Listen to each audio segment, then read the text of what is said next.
There is a specific kind of silence that only happens when a room is waiting for someone to break. I noticed it halfway through dinner. My mother had just refilled my glass of wine even though it was still half full. My uncle kept clearing his throat like he was trying to interrupt something that hadn't started yet. My sister Laura sat unusually straight in her chair, her hands folded in front of her plate as if she were preparing to deliver a speech. It was my birthday dinner, but the attention in the room felt angled slightly away from me. At the time, I assumed it was nerves. Families do that sometimes, hovering around celebrations like they're afraid they might collapse. Then Laura stood up. She didn't tap her glass or ask for attention. The room was already quiet enough. "I actually have something to share," she said. Her voice carried a softness that people use when they expect to be forgiven in advance. My husband Daniel stared at his plate. That was the moment something inside me shifted. Not panic, not even anger.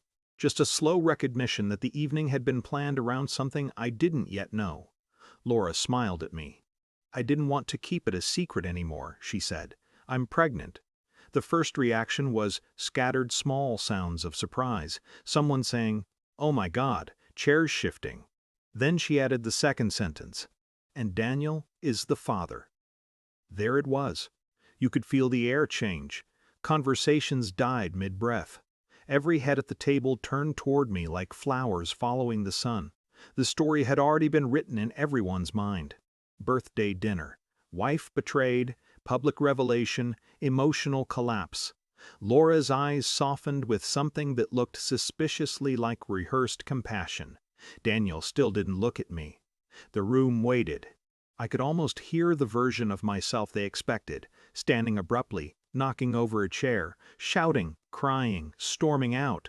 Something loud enough to justify the tension that had been building all evening. Instead, I noticed something else. My wine glass was still half full, so I took a sip. No one spoke. Even Laura seemed confused by the absence of immediate disaster. She reached across the table and touched my hand lightly. "I know this is a lot," she said. The touch felt oddly formal, like she had practiced the gesture. For a moment I watched her face, not angrily, just carefully. And then, almost by accident, I remembered a quiet office from 3 weeks earlier. The fertility clinic had smelled faintly of disinfectant and lavender air freshener. Daniel had sat beside me, tapping his foot while the doctor explained the test. "We should both check," he'd said at the time, "just so we know what we're dealing with." It had sounded responsible, mature. The results came later. The doctor had spoken gently, as if discussing weather that couldn't be changed. Severe male infertility.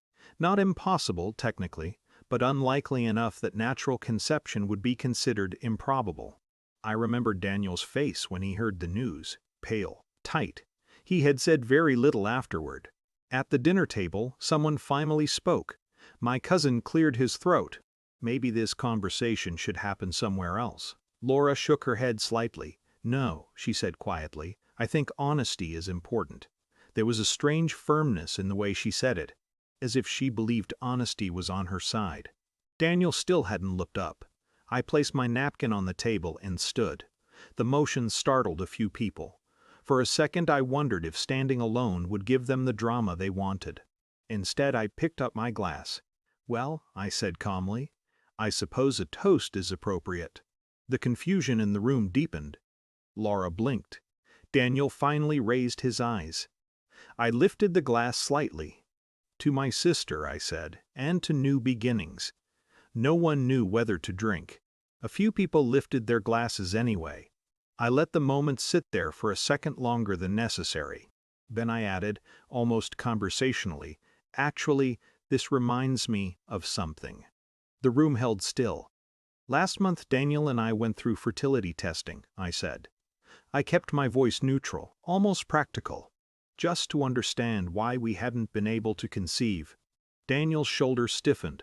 Laura frowned faintly, as if she were trying to understand where the story was going. I continued. "The doctor said it was useful information to have." No one interrupted.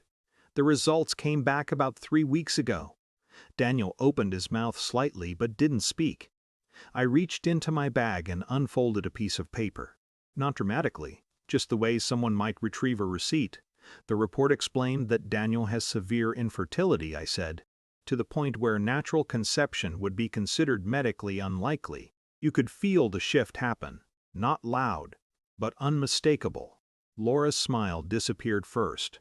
Then someone at the end of the table said quietly, "Wait." I set the paper down on the table between us. "The test date is on the first page," I added, "if anyone's curious. No accusation, no raised voice. Just the quiet presence of a document." Daniel looked at it without touching it. Laura's face moved through several expressions too quickly to follow: confusion, calculation, disbelief. My uncle leaned forward slightly. "You're sure about this?" he asked. "The clinic confirmed it," I said. Another silence followed, but it was a different kind now. People were no longer watching me. They were looking around the table. At Laura, at Daniel, at each other. Someone murmured something about timelines. Laura's chair scraped softly as she shifted. Daniel finally spoke, but the sentence dissolved halfway through. Well, the doctor said." He stopped. No one rushed to rescue him. I lifted my glass again. "To honesty," I said quietly. A few people drank without thinking. Then I sat back down. The dinner continued after that, but not in any organized way. Plates were moved around. Conversations started and stopped. My mother kept folding and unfolding her napkin. Laura didn't speak much. Daniel stared at the report for a long time before sliding it back toward me. No one mentioned the pregnancy again. Eventually, coats were collected and chairs pushed in. As I stood to leave, my aunt touched my shoulder gently.